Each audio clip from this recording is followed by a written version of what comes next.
Ne savez-vous pas que les injustes n'hériteront point le royaume de Dieu?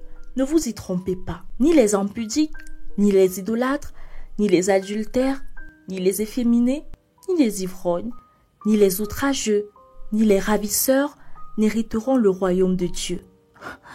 Ah, mon frère, il en sait quelque chose. Par lui, j'ai découvert une autre face du monde. Je suis Méthano et voici mon témoignage, mais avant, je vous prie de vous abonner, de cliquer sur la cloche de notification afin d'être notifié pour toute nouvelle vidéo postée. Pour faire des vidéos comme celle-ci, vous pouvez utiliser le logiciel en description et si l'histoire vous parle, vous pouvez nous aider à toucher plus de personnes en faisant un don via PayPal. Vous êtes bénis. Si tu veux survivre, tu devras faire tout ce que je te dis, c'est à prendre ou à laisser, avait lancé Ndema, mon grand frère, lorsque je suis arrivée chez lui.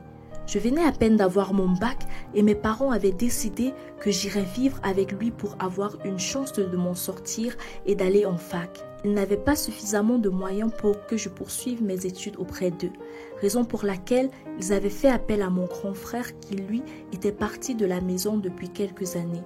Il avait voulu prendre son envol et s'était rendu à la capitale. Mes parents ne s'y étaient pas vraiment opposés puisque Ndema avait toujours été très travailleur et ils n'avaient jamais eu raison de se plaindre de lui. En plus de cela, nous avions été élevés dans la crainte de Dieu.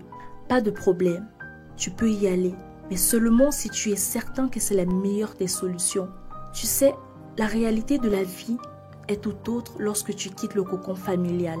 Tu devras t'armer de beaucoup de patience, d'endurance et surtout de beaucoup de foi pour t'en sortir. Serre la parole de Dieu contre ton cœur et garde-la plus que toute chose. Elle représente ta première source de richesse. Je te fais confiance. Il ne fait aucun doute que je serai toujours fière de toi. Quoi qu'il en soit, j'aimerais te rappeler que tu portes l'honneur de notre famille sur tes épaules. Tu es mon premier fils, mon premier lionceau. Alors vas-y, mais souviens-toi que nos portes te seront toujours ouvertes et tu reviendras quand tu veux. Si c'est difficile, nous sommes là. Si c'est positif, nous serons toujours là. Compris? Je savais que papa était un homme très sérieux, mais là, j'étais encore plus étonnée par cet amas de conseils donnés à mon grand frère. À lui de répondre. T'en fais pas, papa, c'est bien noté. Je ferai de mon mieux et je sais que l'Éternel m'en donnera la force. Merci pour ton soutien. Ma mère était assise dans son coin nous observant. Elle n'était pas trop bavarde, mais tellement émotive. Nous savions que son silence traduisait beaucoup, et c'était sous peine de ne pas pleurer qu'elle n'ouvrait pas la bouche. Elle s'était juste contentée de faire un câlin à mon grand frère lorsqu'il partait. Les premiers mois après le départ de Ndema, nous n'avions pas reçu de nouvelles, et nous étions tous anxieux. La situation était alors inverse, car mon père restait très calme et ma mère au contraire était dans tous ses états. Elle demandait sans cesse de trouver un moyen de le joindre, mais c'était peine perdue puisque nous avions déjà fait tout notre possible, mais il était introuvable. Finalement, un matin, nous avions reçu un appel. J'étais en train de réviser et maman était à la cuisine. Lorsque j'avais entendu la voix de mon grand frère, j'avais sauté de joie. Chose qui ne passa pas inaperçue car maman m'avait rejoint.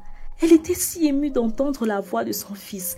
Elle s'était mise à lui poser 1001 questions auxquelles il avait essayé de répondre. Il avait donc promis de rappeler que les choses s'étaient stabilisées. Enfin, la bonne humeur régnait dans la maison. Cependant, nous avions quelques difficultés comme je le disais au début. Alors un soir, lorsque mon père en avait parlé à mon grand frère, il proposa qu'après le bac, je le rejoignis. Bien sûr, papa n'y avait trouvé aucun inconvénient. C'était évident que pour maman, cela supposait une autre phase d'anxiété, mais nous n'avions pas trop le choix et elle le savait également. Je pus obtenir mon bac avec mention et la joie était à son comble. Je me voyais déjà dans une grande université, ensuite diplômée et plus tard travaillant dans une grande entreprise. Bref, tout ce qu'on peut avoir comme rêve lorsqu'on sort du lycée. Il fallait partir, moi aussi. Et pour la première fois, j'allais quitter mes parents. J'avais le cœur tellement lourd, mais je m'étais abstenue de le montrer à mes parents. Le jour était enfin arrivé et j'étais en route pour rejoindre mon grand frère étant toute excitée. Il était venu me chercher à la gare pour chez lui. J'étais d'abord étonnée de le voir sortir dans une grosse voiture. Il m'avait fait comprendre une fois sur la route qu'il en était le propriétaire. Et c'était rien comparé à la maison dans laquelle il vivait. J'étais perplexe. C'est vrai, comment avait-il fait pour accumuler autant d'argent en si peu de temps? Et puis pourquoi il ne nous en avait jamais parlé? C'était trop étrange à mon goût, mais bon, c'était mon grand frère après tout. Après m'être installée, je ne pouvais m'empêcher de lui poser la question et il m'avait répondu.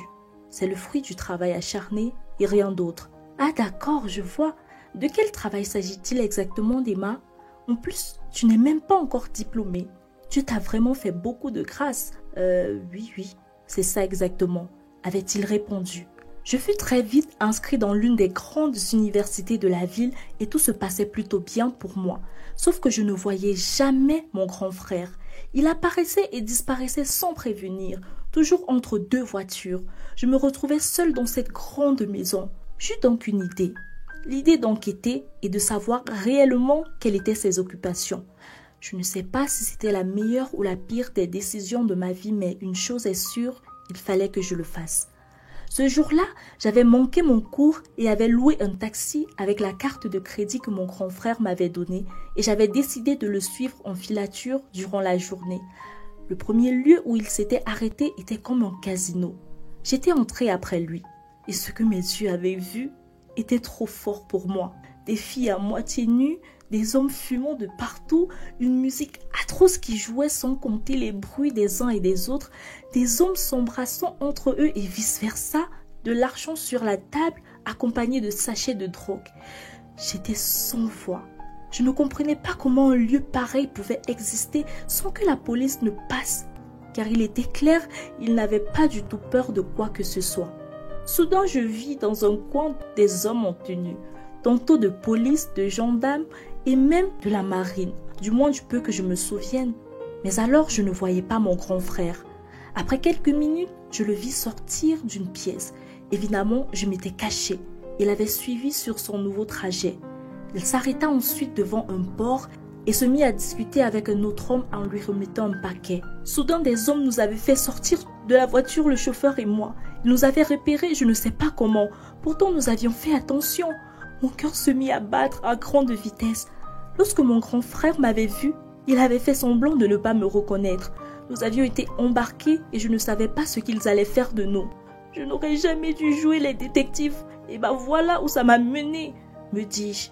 Des jours étaient passés, je ne sais pas combien, et nous étions gardés prisonniers. Je n'avais pas vu la lumière du jour jusque-là. Le chauffeur n'arrêtait pas de me crier dessus. Il avait quand même raison, car je l'avais embarqué là. C'est alors que nous avions entendu des coups de feu à l'extérieur et je vis la porte s'ouvrir et c'était Dema. Je rendis grâce à Dieu. Tu sais, je ne m'étais pas encore rendu compte jusqu'ici de la saleté dans laquelle j'étais et ce que cela impliquait. Ce n'est que lorsqu'ils se sont emparés de toi, mon petit frère, mon sang, que je me suis rendu compte. J'ai détruit tellement de familles en faisant ces business. J'ai arraché des enfants plus jeunes que toi de leur famille. Je n'essaie pas de me justifier, mais c'était la seule voie que j'ai trouvée pour nous sortir du trou. Et malheureusement pour moi, je n'ai même pas pu aider nos parents, car mes transactions sont contrôlées par la grande maison. Je veux juste te demander une chose, une seule. Prie pour moi, s'il te plaît. Peut-être par ta voix innocente, Dieu entendra ma repentance. J'ai foiré, et je le sais. Après ces mots de mon grand frère, je m'étais directement mis en prière. Je pris ses mains et elles étaient toutes froides. Amen, avait-il répondu à la fin avant de s'écrouler. Il avait été touché par balle.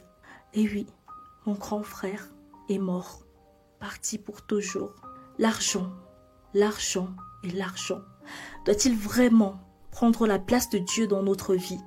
À quel prix? Ce goût sucré au départ se transforme très vite en amertume et l'âme saigne. Mon grand frère m'a servi d'exemple et d'enseignement malheureusement, mais c'est un nouveau départ pour moi dans cette ville encore inconnue pour moi. Je ferai différemment les choses. Quant à mes parents, ils n'ont pas encore besoin de savoir tout cela, ni de recevoir une nouvelle pareille. Que la sagesse de Dieu, le Père, soit avec vous, qu'il vous accompagne dans toutes vos entreprises. Shalom.